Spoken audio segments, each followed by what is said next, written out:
नमस्ते दोस्तों। तो आप सभी लोगों का सबसे पहले स्वागत है भारत लेट्स टॉक के इस यूट्यूब चैनल पे। तो आज हम, जैसे मैंने पिछली वीडियो में कहा था, कि हम इस चैनल पर कुछ जो अच्छे लेखक हुए हैं जिन्होंने बहुत अच्छी अच्छी रचनाएं की हैं, तो उन पुस्तकों की शॉर्ट में समरी रूप में हम उन पुस्तकों को पढ़ेंगे। तो उसी कड़ी में आज हम जिस पुस्तक को पढ़ने जा रहे हैं वह पुस्तक लिखी है राष्ट्र कवि रामधारी सिंह दिनकर जी ने, और इस पुस्तक का नाम है संस्कृति के चार अध्याय। तो आप, मैं जैसे ही इस पुस्तक को खोलता हूँ तो आप देख सकते हैं कि यहाँ रामधारी सिंह दिनकर जी ने एक श्लोक लिखा है। वह श्लोक मैं आपको पढ़कर बताता हूँ। श्लोक है, धर्मम यो वाचते धर्मा नासा धर्मा धर्म तत् अविरोधी तू यो धर्मा सा धर्मा सत विक्रम। अर्थात इसका अर्थ है, जो धर्म दूसरे का बाधक हो वह धर्म नहीं उधर्म। सच्चा धर्म वही है जो किसी दूसरे धर्म का विरोधी ना हो। इस पंक्ति के साथ रामधारी सिंह दिनकर जी अपनी पुस्तक संस्कृति के चार अध्याय का प्रारंभ करते हैं। और जैसा कि इस पुस्तक के नाम से स्पष्ट है, रामधारी सिंह दिनकर जी ने इस पुस्तक को चार अध्यायों में विभाजित किया। प्रथम अध्याय में उनका मानना है कि इस जो भारत की जो संस्कृति है उसका विकास मुख्य रूप से चार क्रांतियों का परिणाम है।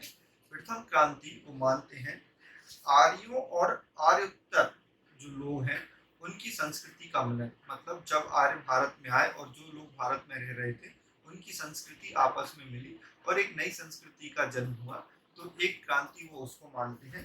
दूसरी क्रांति रामधारी सिंह दिनकर जी मानते हैं गौतम बुद्ध और महावीर ने जो धर्म की स्थापना की और अपने चिंतन को जो देश में फैलाया, तो उसको मानते हैं दूसरी क्रांति। तीसरी क्रांति, जब इस्लाम के विजेताओं, इस्लामिक धर्म को मानने वाले जो लोग थे विजेता के रूप में भारत में आए, उन्होंने किस प्रकार से अपनी संस्कृति को बढ़ाने के लिए क्या क्या कार्य किए, तो उसकी विवेचना इन्होंने इस पुस्तक में की है। और चौथा, जब ईसाई लोग भारत में आए या अंग्रेज भारत में आए, तो उसने उनकी संस्कृति ने इस प्रकार हिंदू संस्कृति और इस्लामिक संस्कृति को प्रभावित किया, इसके बारे में लिखा है। तो मुख्य रूप से इन चार भागों में इस पूरी किताब को रामधारी सिंह दिनकर जी ने विभाजित किया है। इसकी प्रस्तावना लिखी है भारत के प्रथम प्रधानमंत्री श्री जवाहरलाल नेहरू जी ने। इसकी पूरी प्रस्तावना तो मैं नहीं पढ़ रहा हूँ, लेकिन आखिरी का जो पैरा उन्होंने लिखा है वह मैं आपको पढ़कर सुनाता हूँ। यह संभव है कि संसार में जो बड़ी बड़ी ताकतें काम कर रही हैं उन्हें हम पूरी तरह ना समझ सकें, लेकिन इतना तो हमें समझना ही चाहिए कि भारत क्या है और कैसे इस राष्ट्र ने अपनी सामाजिक व्यक्तित्व का विकास किया, उसके व्यक्तित्व के विभिन्न पहलू कौन से हैं और उसकी सुदृढ़ एकता कहाँ छिपी हुई है। भारत में बसने वाली कोई भी जाति यह दावा नहीं कर सकती कि भारत के समस्त मन और विचारों पर उसी का एक अधिकार है। भारत आज जो कुछ भी है उसकी रचना में भारतीय जनता के प्रत्येक भाग का योगदान है।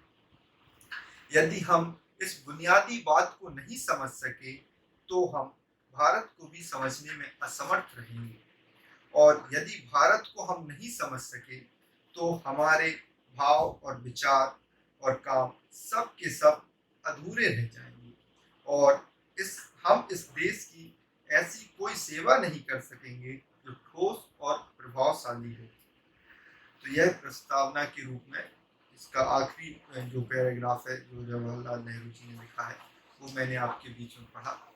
इसके बाद जो प्रथम प्रकरण रामधारी सिंह दिनकर जी अपनी पुस्तक में लिख रहे हैं उसका शीर्षक है भारतीय जनता की रचना।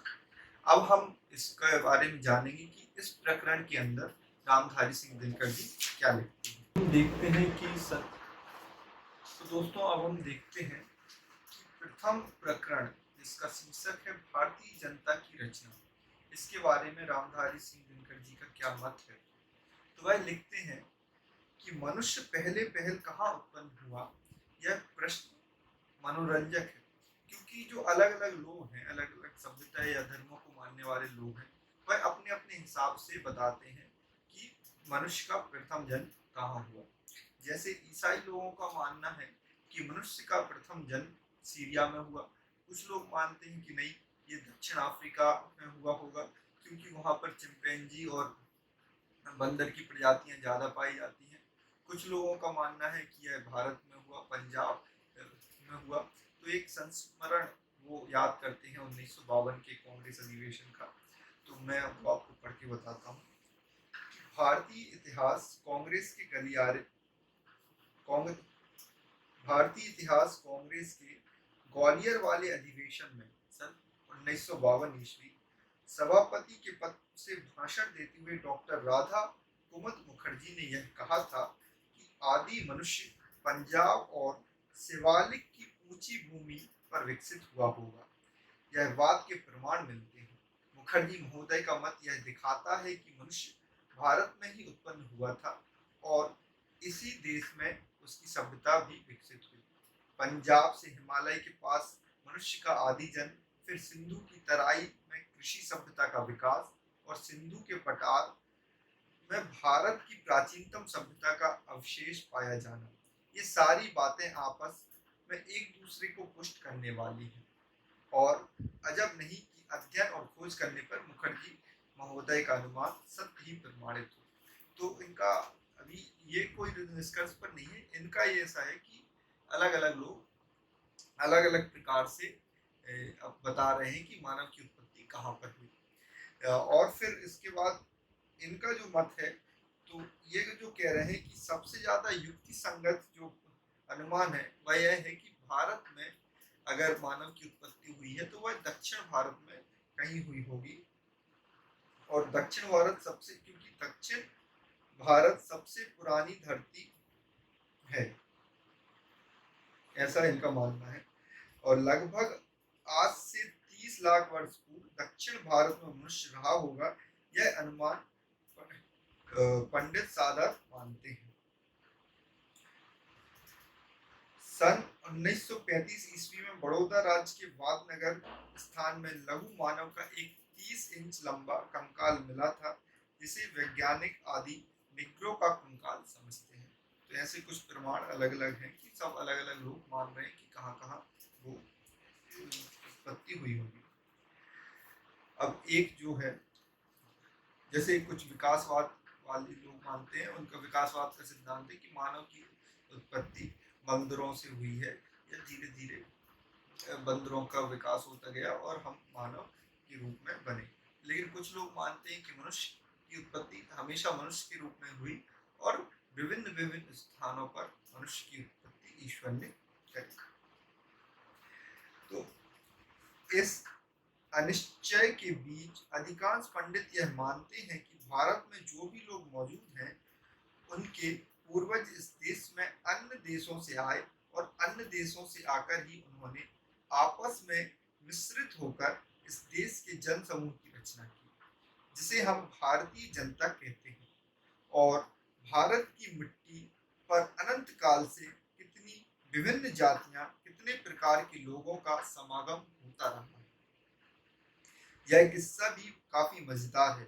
अगर ईसाई और मुसलमानों को छोड़ दें, तब भी इस देश में एक के बाद एक कम से कम 11 जातियां और के आगमन और समागम का प्रमाण मिलता है, जिन्होंने इस देश को ही अपना देश मान लिया और जिनका एक एक सदस्य यहाँ की संस्कृति और समाज से में भली भांति पच खपकर आर्य अथवा हिंदू हो गए।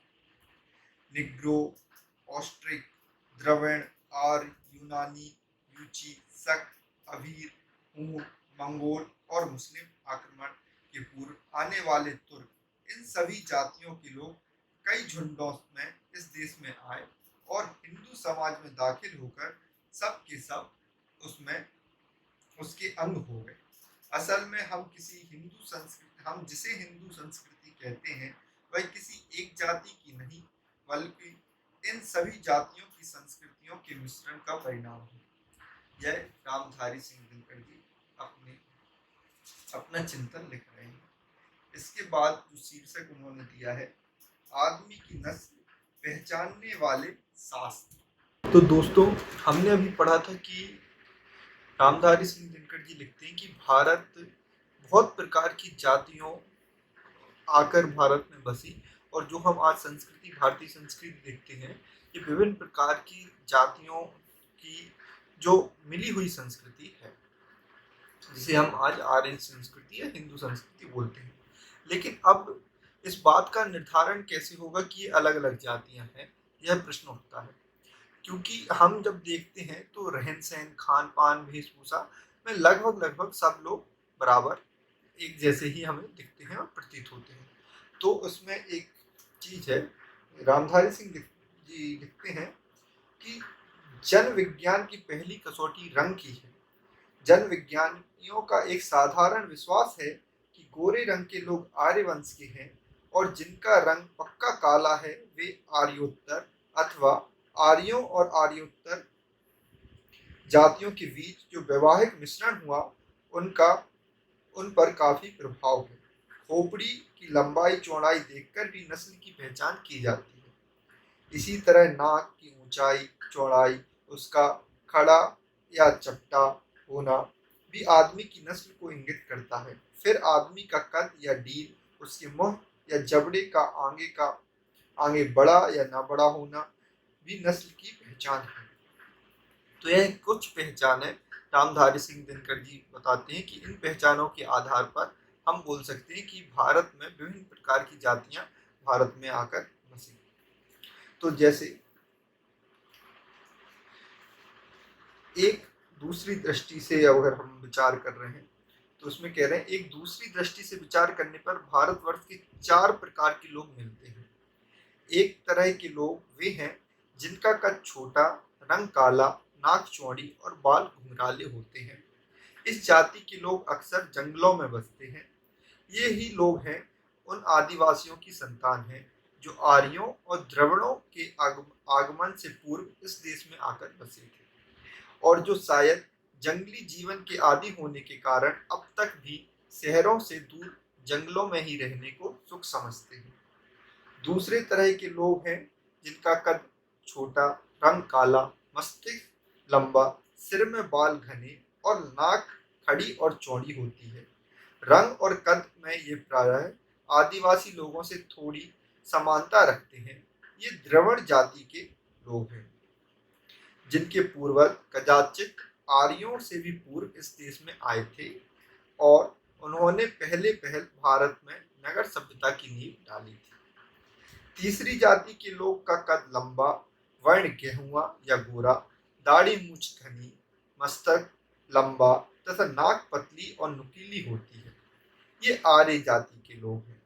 आरंभिक आर्यों के जिस रंग रूप का वर्णन पुराने साहित्य में मिलता है वह अब बहुत कुछ बदल गया है। कारण शायद यह है कि भारत की जलवायु उष्ण है, और कहा जाता है कि उष्णता से रंग काला पड़ जाता है। फिर द्रविड़ों और आदिवासियों के साथ उनका जो वैवाहिक मिश्रण हुआ उसके चलते भी आर्यों का पहले का रंग अब फीका पड़ गया है। और चौथे प्रकार के लोग बर्मा, असम, भूटान और नेपाल में तथा उत्तर प्रदेश, पंजाबी, उत्तरी बंगाल और कश्मीर के उत्तरी किनारे पर पाए जाते हैं। इनका मस्तिष्क चौड़ा, रंग काला पीला, आकृति चपटी, नाक चौड़ी और पसरी हुई होती है। इनके चेहरे पर दाढ़ी मूछ भी कम उगती है। ये मंगोल जाति के लोग हैं जो भारत में तिब्बत और चीन से उस समय आए जब आर्य यहाँ पुराने हो चुके थे, और जब निग्रो, ऑस्ट्रिक, द्रविड़ और आर्य जातियों की संस्कृति के मेल से भारत में आर्य या हिंदू सभ्यता की नींव भली भांति डाली जा चुकी थी। तो इस प्रकार से रामधारी सिंह दिनकर जी लिखते हैं कि मुख्यतः भारत में 4 प्रकार की जातियां पाई जाती हैं, और वो किस प्रकार से उनको विभाजित हम अनुमान लगा सकते हैं जन विज्ञान के तौर पर, तो वो पहचान भी इधर बताते हैं। और अगली जो कसौटी है अलग अलग नस्ल को पहचानने की, वह बोल रहे हैं कि भाषा की कसौटी पर भारतीय जनता। अगर हम देखें भाषा की दृष्टि से देखने पर इस देश में 76.4% आर्य भाषी, 20.6% द्रविड़ भाषी, तथा 3% सवर किरात भाषी हैं। मंगोल जाति के लोग की भाषा तिब्बती चीनी परिवार की भाषा है, यद्यपि उन पर आर्य भाषाओं का भी प्रभाव है। द्रविड़ परिवार की भाषाएं तमिल, मलयालम, कन्नड़ी और तेलुगु हैं। इन भाषाओं में अनेक शब्द का प्रयोग आर्य भाषाओं में आ गए हैं, जो संस्कृत से भी बहुत से शब्द द्रविड़ भाषाओं में मिल गए हैं। लेकिन तब भी दक्षिण भारत की ये 4 भाषाएं दक्षिण में प्रचलित हैं। और यहाँ आगे ये लिख रहे हैं कि कुछ कुछ साक्ष्यों के आधार पर यह भी अनुमान लगाया जा सकता है कि जो द्रविड़ लोग हैं, जो अभी खासकर दक्षिण भारत में रहते हैं, वह एक समय पर पूरे भारत में भी फैले हो सकते हैं, क्योंकि बलूचिस्तान के कुछ प्रांतों में देखा गया है कि जो भाषा वहाँ पर बोली जाती है वह दक्षिण भारतीय भाषा से काफ़ी मेल जोल खाती है। ऐसे ही बिहार में जो आदिवासी एक इलाका है, वहाँ की एक भाषा है, वो भी दक्षिण भारतीय भाषा से बहुत ज़्यादा मेल खाती है। तो ऐसा भी इनका मानना है कि हो सकता है कि ये लोग पहले पूरे भारत में फैले हों, बाद में वह दक्षिण भारत में इकट्ठे हो गए। तो इस प्रकार ये भाषा की बात करते हैं। उसके बाद बोलते हैं, उसके बाद ये लिख रहे हैं निग्रो जाति विषयक अनुमान, कि निग्रो जाति यहाँ पर कैसे आई, और उसके विषय में ये लिखते हैं अटकल और अनुमान से जो बातें अभी तक सामने लाई जा सकी हैं, उनके आधार पर साधारणता यह समझा जाता है कि भारत में पहला आगमन निग्रो जाति का था। यह जाति भारत में ईरान, इराक, अरब के किनारे चलकर पश्चिम से अथवा संभवतः अमेरिका से आई थी। इसकी एक शाखा भारत से निकलकर ऑस्ट्रेलिया भी गई, जहां उसके वंशज अब तक मौजूद हैं। भारत में ऑस्ट्रेलिया जाते हुए रास्ते में इंडोनेशिया, पोलिनेशिया, मलेशिया में भी इन जाति की टुकड़ियां रही। तो यह निग्रो जाति के विषय में लिख रहे हैं। भारत के दक्षिणतम भाग में बसने वाले काडर और उर्ली लोग कदाचित निग्रो संस्कृति से संबंधित थे। इस अनुमान का तीक्ष्ण आधार यह भी है कि मलाया में सोमांड नामक जो जंगली जाति है, वह बांस की कंघी का प्रयोग करती है। इन कंघियों की डिजाइन ठीक वैसी ही है जो डिजाइन काडार जाति की औरतों की कंघियों में होती है। तो ऐसे कुछ अनुमान के हिसाब से रामधारी सिंह लिख रहे हैं कि ऐसा हो सकता है कि सबसे प्रथम जो जाति भारत में बसी वो निग्रो जाति भारत में आई। ऑस्ट्रिक या अग्नि जाति का आगमन, उसके बारे में लिख रहे हैं। सामान्यतः यह समझा जाता है कि हिंदुस्तान की जनसंख्या का एक प्रमुख भाग ऑस्ट्रिक जाति की देन है। इनका ऑस्ट्रिक या आग्नेय नाम इसलिए पड़ा कि ये लोग यूरोप के अग्निकोण में पाए जाते हैं। इस वंश के लोग मादागास्कर और विंध्य मेघला से प्रशांत महासागर के ईस्टर द्वीप तक फैले हुए हैं। इनका भारत में आगमन निग्रो जाति के बाद हुआ और इस जाति के लोग भारत में होकर कई बार गुजरे। इस क्रम में निग्रो और मंगोल जाति के साथ उनका वैवाहिक मिश्रण हुआ हो तो कोई आश्चर्य की बात नहीं है। भारतवर्ष में कोल और मुंडा जाति के लोग असम, बर्मा और हिंदी चीन में मोन खमेर जाति, निकोबार द्वीप में निकोबारी तथा इंडोनेशिया, मलेशिया, पोलिनेशिया के बहुत से काले लोग इसी ऑस्ट्रिक वंश के विस्तृत संतान हैं। असल में कश्मीर से लेकर प्रशांत महासागर के पूर्वी द्वीप समूह तक जो भी पक्के काले रंग और वनवासी लोग हैं, उन्हें ऑस्ट्रिक जाति का ही उत्तराधिकारी समझना चाहिए, ऐसा रामधारी सिंह दिनकर जी लिखते हैं। तो दोस्तों, अब हम पढ़ते हैं कि द्रविड़ जाति का आगमन, इसके बारे में रामधारी सिंह दिनकर जी क्या लिखते हैं। तो वह बोलते हैं कि जिस प्रकार यह स्पष्ट नहीं है कि आर्य मूल निवासी थे भारत के या वो बाहर से आए थे, तो उसी प्रकार यह भी बिल्कुल 100% निश्चित होकर नहीं कहा जा सकता कि द्रविड़ भारत के मूल निवासी थे। हो सकता है कि वो भी बाहर से ही आए हों, ऐसा यहाँ लिखते हैं। तो मैं पढ़ के बताता हूँ। पीछे की दृष्टि डालकर इतिहास की अतल गहराइयों में जाने पर भी हम यही देखते हैं कि आर्य और द्रविड़ नाम की अविहित किए जाने वाली भारतवासियों का धर्म एक है, संस्कार एक हैं, भाव और विचार एक हैं तथा जीवन के विषय में उनका दृष्टिकोण भी एक है।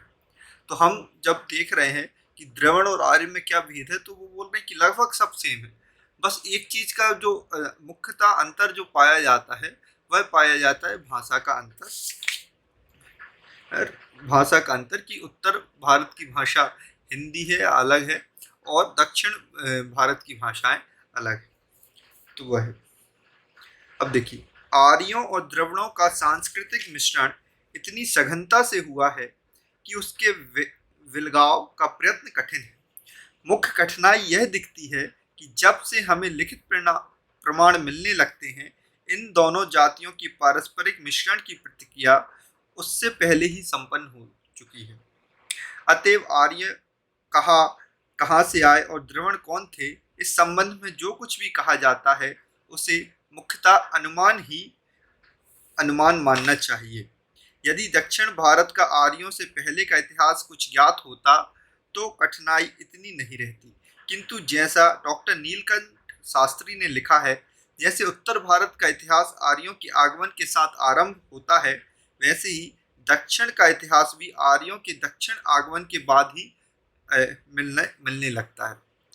तो जो भी व्यक्ति जो भी अनुमान लगा रहे हैं वो सिर्फ अनुमान लगा रहे हैं कि कौन कहाँ से आया, इसके कोई ठोस प्रमाण अभी तक नहीं मिले हैं, ऐसा रामधारी सिंह दिनकर जी लिखते हैं। अब आपको बताते हैं, किंतु यह सोचकर आश्चर्य होता है कि यदि द्रविड़ पंजाब तक फैले थे, ऐसा कहा जाता है कि मोहनजोदाड़ो और जो हड़प्पा में जो सभ्यताएं पाई गई हैं वो हो सकता है कि द्रविड़ों की सभ्यताएं हों, ऐसा कुछ इतिहासकार या विशेषज्ञ ये अनुमान लगाते हैं। लेकिन पंडित जी लिख रहे हैं यहाँ कि अगर ऐसा होता कि जो द्रविड़ जातियां हैं वो पंजाब तक फैली हुई थी, तो अब ये कैसे हो गया कि अब वो सिर्फ दक्षिण भारत में सिमट कर रह गई हैं। तो फिर ये अनुमान लगा सकते हैं कि जब आर्यों ने आक्रमण किया तो वो इतना तीव्र आक्रमण था कि वो सारी जातियां ढकल कर पीछे रह गईं। लेकिन उसमें यह है कि कोई जाति अन्य जाति इतना तीव्र आक्रमण कैसे कर सकती है कि कुछ मूल अंश भी उत्तर भारत में न बचे। तो इससे या तो फिर दूसरा अनुमान ये लगाया जा सकता है कि हो सकता है कि आर्य ही पहले से भारत में रह रहे हों और पीछे से समुद्री तटों से द्रविड़ जातियां भारत में प्रवेश की हों, और फिर जब उन्होंने प्रवेश किया तो वो बिंद से ऊपर गई नहीं, वहां आर्य रहते थे और ये नीचे रहा करते थे। बाद में फिर धीरे धीरे इनका मिलन हुआ और कोई युद्ध हुआ ना। तो ऐसे ऐसे प्रमाण और सबके अनुमान लगाए जा रहे हैं।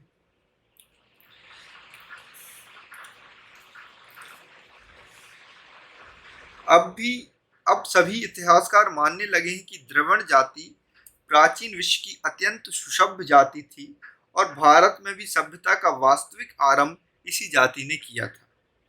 जब द्रविड़ इस देश में आए, यहाँ आग्नेय जाति वालों की प्रधानता थी और कुछ निग्रो जाति के लोग भी वर्तमान थे। अतः अनुमान किया जाता है कि निग्रो और आग्नेय लोगों की बहुत सी बातें पहले द्रविड़ सभ्यता में आई और पीछे द्रविड़ आर्य मिलन होने पर आर्य सभ्यता में भी। द्रविड़ों ने इस देश में कृषि का विकास किया, समुद्र यात्रा की परंपरा आरंभ की, सिंचाई के लिए नदियों को बांधने की प्रथा चलाई, बड़े बड़े मंदिरों और भवनों का निर्माण किया तथा नगर सभ्यता की नींव डाली। वे समाज के मात्र मूलक व्यवस्था में भी प्रवर्तक हुए और शैव तथा शाक्त धर्म तथा भक्तिवाद का भी उन्हीं ने विकास किया।